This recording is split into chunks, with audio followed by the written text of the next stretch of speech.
This channel does not promote any violent, harmful, or illegal activities. All content provided by this channel is meant for an educational purpose only.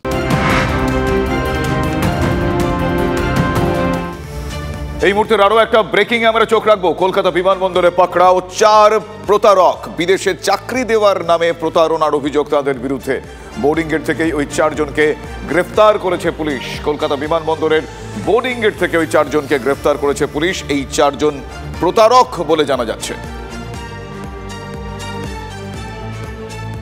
অন্যদিকে লোকসভা ভোটের কাছ থেকে অব্যাহতি চান বাস চালকরা। বিধানসভা এবং পঞ্চায়েত ভোটের পারিশ্রমিক না পাওয়ার অভিযোগ তাদের, যে কারণে তারা লোকসভা ভোটের কাছ থেকে অব্যাহতি চাইছেন।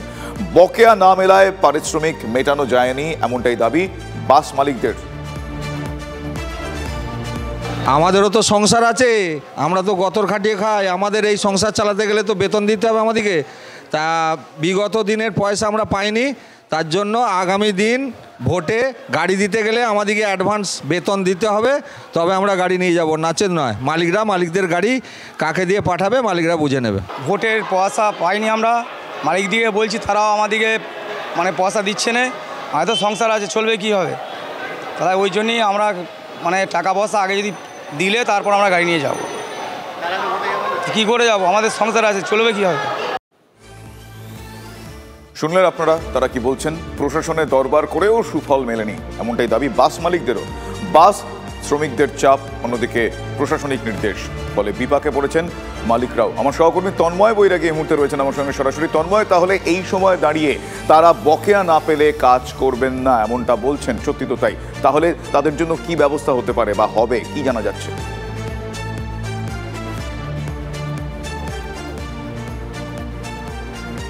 দেখো শুভজিৎ, বাস মালিক সংগঠন যেটা দাবি করছে যে তারা পঞ্চায়েত নির্বাচন, পৌরসভা নির্বাচন, তার সঙ্গে সঙ্গে তারা বিধানসভা নির্বাচনও করেছে।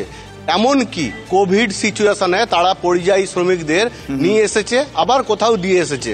এই পরিস্থিতিতে দাঁড়িয়ে তারা তাদের কর্মীদের বেতন দিতে পারেনি, কারণ সরকার থেকে প্রায় 40% গাড়ি মালিকদের টাকা দেওয়া হয়নি বকেয়া। নির্বাচন কমিশনের টাকাও তাদের দেয়া হয়নি, এমনটাই অভিযোগ।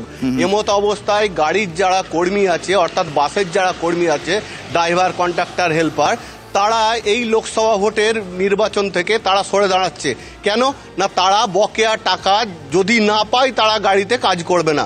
আর যদি গাড়িতে যদিও এই বাস মালিকরা বলছে যে আমরা রিকুইজিশন দিতে বাধ্য, নির্বাচন কমিশন যদি আমাদের কাছে গাড়ি চায় তাহলে দিতে বাধ্য, কিন্তু গাড়ির যদি স্টাফ কাজে না যায় তাহলে কারা গাড়ি নিয়ে যাবে? এই নিয়ে তারা দ্বন্দ্বে পড়েছে। ইতিমধ্যেই জেলা শাসক, আরটিও এবং মহকুমা শাসককে বিষয়টি জানিয়েছে, আর সরব হয়েছে হুগলির ইন্টার রিজিয়ন বাস অ্যাসোসিয়েশন। তাহলে এই মুহূর্তে পরিস্থিতির সুরাহা কোন পথে আসবে সেই দিকে নজর অবশ্যই তাদের রয়েছে, আমাদেরও রয়েছে। বাস মালিকরা কি বলছেন শোনাবো আপনাদের। আমরা যে বিগত যে ইলেকশন খেটেছিলাম, স্টাফেদের বেতন দিতে পারেন অনেক মালিকরা, যারা টাকা পায়নি। আগামী দিন স্টাফেরা ডিউটিতে যাবে নাকি এটাও সন্দেহ আছে, কারণ তাদের দাবি হচ্ছে আমাদের পুরনো বেতন যদি না পাই আমরা গাড়ি নিয়ে যাব না। যে আমাদের বকেয়া যে সমস্ত ইলেকশনের টাকা আছে, যেমন করোনা আছে, 2021 সালে বিধানসভার কিছু টাকা বাকি আছে, পৌরসভার টাকা বাকি আছে, প্লাস এই পঞ্চায়েত ইলেকশনেরও টাকা বাকি আছে।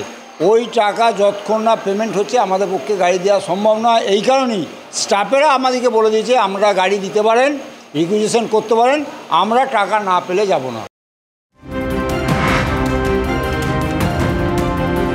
অন্যদিকে এই মুহূর্তে আরো একটা অত্যন্ত গুরুত্বপূর্ণ আপডেট। 4 এপ্রিল আগামীকাল কোচবিহারে প্রধানমন্ত্রী ও মুখ্যমন্ত্রীর জনসভা।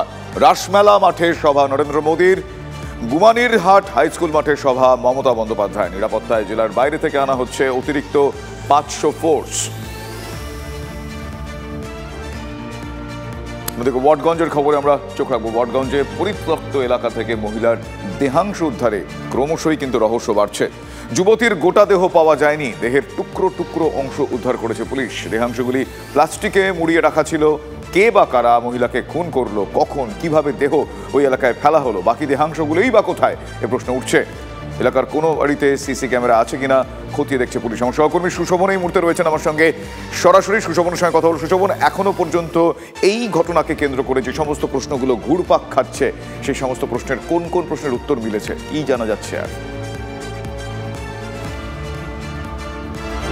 দেখো, প্রশ্ন এখন যেটা সব থেকে বড় পুলিশের কাছে দুটো বিষয়। একটা হলো যে মহিলার এখান থেকে দেহ পাওয়া গেল তার পরিচয় কি, নাম ঠিকানা কি, যা এখনো পর্যন্ত শনাক্ত করা সম্ভব হয়নি।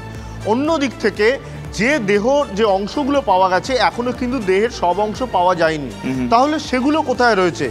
আর এই যে রহস্য তা ভেদ করার জন্য যেটা তদন্তকারীদের প্রথম এবং সবথেকে গুরুত্বপূর্ণ হয় সিসি ক্যামেরা। তোমাকে আমি দেখাবো যে এই যে ঘটনাস্থল, এই আশপাশে কোনো রকম সিসি ক্যামেরা নেই। তাই স্বাভাবিকভাবেই এর থেকে অনেকটাই দূরে যেখানে ট্রাফিক পুলিশের সিসি ক্যামেরা রয়েছে সেখানকার ফুটেজের ওপরই কিন্তু ভরসা করতে হবে তদন্তকারী আধিকারিকদের।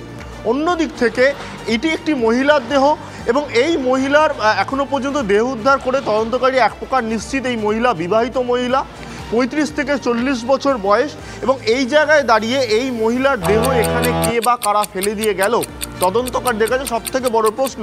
কিন্তু তদন্তকারী যেটা অনুমান করছে যে বা যারা এইখানে এই দেহটা ফেলে দিয়ে গেল তারা কিন্তু এই রাস্তায় ব্যবহার করেছে। কিন্তু সমস্যা আবার ফলে এই মুহূর্তে সব থেকে বড় যে প্রশ্নের উত্তর আমাদের জানা দরকার তা হলো এই মহিলা কে, তার পরিচয় কি এবং কিভাবে ঘটনা ঘটলো। অনেক ধন্যবাদ সুশোভন। আমার সহকর্মীরা আমার সঙ্গে ছিলেন এবং আজকে আমরা গুরুত্বপূর্ণ খবরগুলোর লেটেস্ট আপডেট জানছিলাম আমার সহকর্মীদের কাছ থেকে। আরও লেটেস্ট আপডেট রয়েছে, আরও গুরুত্বপূর্ণ খবর রয়েছে একটা ব্রেকের পর।